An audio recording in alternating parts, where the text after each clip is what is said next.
তারপর হাদিস থেকে বলছি, বুখারী শরীফের 6ষ্ঠ খণ্ডে 4565 নম্বর হাদিস, আল্লাহ রাসূল সাল্লাল্লাহু আলাইহি ওয়াসাল্লামের হাদিস, ক্বালা নবী সাল্লাল্লাহু আলাইহি ওয়াসাল্লাম, মান আতাহুল্লাহু মালাম, আল্লাহ রাব্বুল আলামিন যাকে সম্পদ দান করেছেন, ফালাম ইউআদ্দি যাকাতাহু, কিন্তু সেই সম্পদ থেকে সে যাকাত আদায় করে নাই, মুসিলা লাহু মালহু ইয়াউমাল কিয়ামাতি, আল্লাহ রাব্বুল আলামিন তার এই সম্পদগুলাকে কিয়ামতের দিন সুজাআন, বড় একটা বিষাক্ত সাপে পরিণত করবেন। কিসে?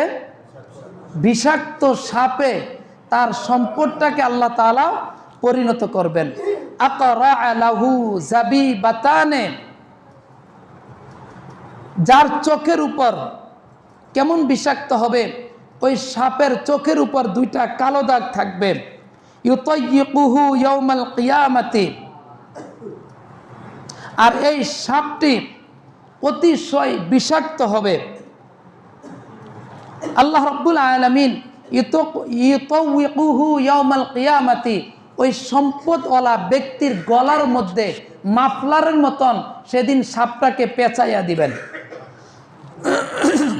সুম্মা ইয়াখুযু বিলিহজিমাতাইহি ইয়ানি সিদকাইহি, অতঃপর এই সাপটা তার গলাতে ঝুলা অবস্থায় তার এই ডান পাশ এবং বাম পাশে 2 গালের উপর ঠোকর মারতে থাকবে। ডান পাশে একবার, বাম পাশে একবার। যখন ব্যক্তি বলবে, কিরে এমন কঠিন শাস্তি আমাকে কেন দিচ্ছ, আল্লাহ রাব্বুল আলামিন তখন সেদিন সাপের জবান খুলে দিবেন। সাপে বলবে, ইয়াকুলু আনা মালুক, এ বেটা ভয় পাও কেন, আমি তোমার সম্পদ। আনা কাংজুক, আমি তোমার স্বর্ণ। আনা কাংজুক, আমি তোমার রূপা। সুম্মা তালা ওয়ালা তাহসাবান্নাল্লাযীনা ইয়াবখুলুনা বিমা আতাহুমুল্লাহু মিন ফাদলিহি হুয়া খায়রুল লাহুম বাল হুয়া শাররুল লাহুম।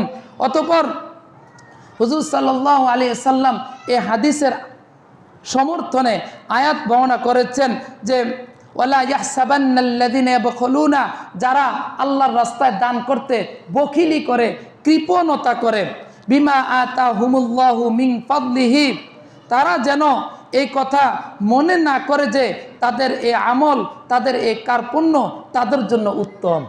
তারা যদি এটা মনে না করে যে আজকে আমি 10 টাকা দান করলাম না, টাকাটা আমার পকেটে রয়ে গেছে, আমি লাভ করে ফেলাইছি, এটা যাতে তারা মনে না করে। কে বলতেছেন? আল্লাহ বলতেছেন।